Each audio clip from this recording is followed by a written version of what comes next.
U.S. President Donald Trump's latest patriotic MAGA spectacle is facing an unexpected problem: getting people to show up. The Patriot Games were sold as an unprecedented national sporting extravaganza, bringing together some of America's top teenage athletes for a competition tied to America's 250th birthday.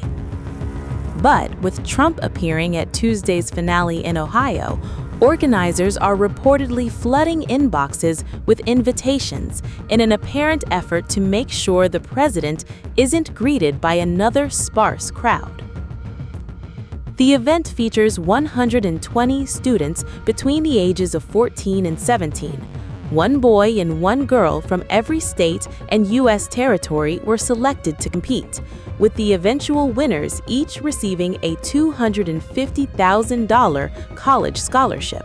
But as the four-day competition reaches its climax, the organization behind the event appears determined to pack the stands. As reported by the Daily Beast, Freedom 250, the MAGA-aligned group overseeing the Patriot Games and other America 250 celebrations, has been bombarding potential attendees with emails urging them to RSVP.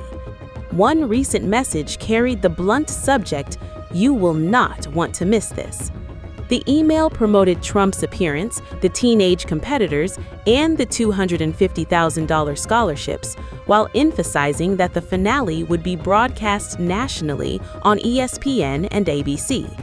Organizers described it as a once-in-a-lifetime event and urged recipients to attend as part of the live audience. The aggressive push for spectators is particularly notable because of what happened at another Trump-backed patriotic event. The Great American State Fair was widely mocked for its reportedly small crowds, sparse displays, and heavy MAGA branding. Now, with Trump heading to the Patriot Games finale, organizers appear determined to avoid another embarrassing visual of empty seats. And the stakes are particularly high because Trump himself has repeatedly promoted the Patriot Games as a major national celebration. The U.S. president announced the competition in December, describing it as a showcase of America's greatest high school athletes. But the announcement immediately attracted an unusual comparison. Critics likened the event to The Hunger Games, the dystopian film in which teenagers from different districts are forced into a televised competition. California Governor Gavin Newsom even referenced the movie when reacting to Trump's announcement. "May the odds be ever in your favor," Newsom said at the time. The Patriot Games, of course, are not a fight to the death. Instead, contestants are competing in athletic events for scholarships and national recognition, but the unusual political framing surrounding the competition has continued to generate controversy. According to reporting by the Daily Beast, aspiring contestants were asked to submit video auditions, promote the event on social media, and answer questions about what America means to them. Applicants also reportedly had to agree to extensive filming as part of the televised production. The competition finally got underway Saturday.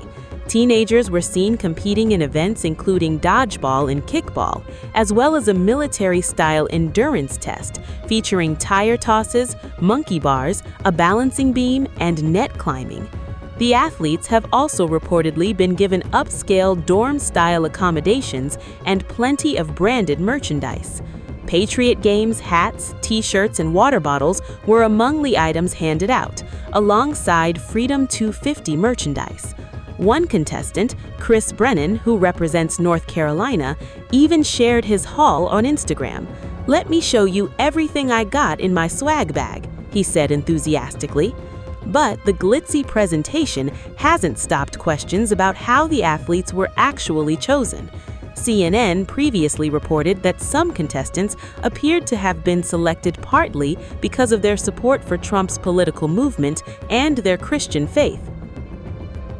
Many of the participants reportedly attend private Christian schools or are homeschooled, and some don't even live in the states they're representing. 16-year-old Bobby Vickers, who represents Massachusetts despite attending school in California, admitted that people had questioned her selection. "I get a bunch of questions like, why are you representing Massachusetts and not your home state?" she told CNN. That has raised questions over whether the Patriot Games are really designed to identify America's best young athletes, or whether the selection process also favors a particular political and cultural profile. The Daily Beast has also reportedly questioned Freedom 250 about the selection process, how the event is being financed, and why the competition was moved from Washington, D.C. to an obscure sporting academy in Ohio. The organization has so far declined to answer those questions. Instead, it has continued promoting Tuesday's finale. After 3 days of competition, organizers say just 8 athletes remain.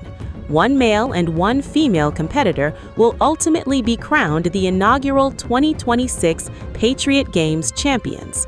Freedom 250 has urged spectators to show their state pride by wearing their home state jersey or athletic gear.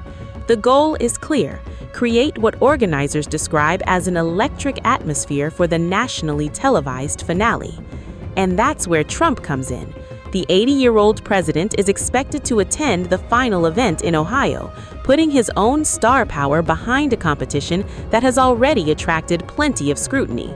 The event is part of the wider celebration surrounding America's 250th anniversary, a massive patriotic campaign that has become closely associated with Trump's political brand. But the scramble for spectators has created an awkward question. If this really is the massive national celebration Trump has promised, why are organizers working so hard to convince people to attend?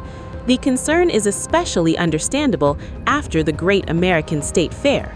That event was promoted as another major America 250 spectacle, but quickly became a target of online mockery after images showed relatively small crowds alongside heavily patriotic and pro-Trump decorations. Now, organizers have another chance to deliver the huge audience they promised. The Patriot Games have the athletes, they have the television broadcast, they have the $250,000 scholarships, and they have Trump headlining the finale. What they still need is the crowd, and with the U.S. president about to arrive in Ohio, the last thing Freedom 250 appears to want is another Trump-backed spectacle dominated by images of empty seats.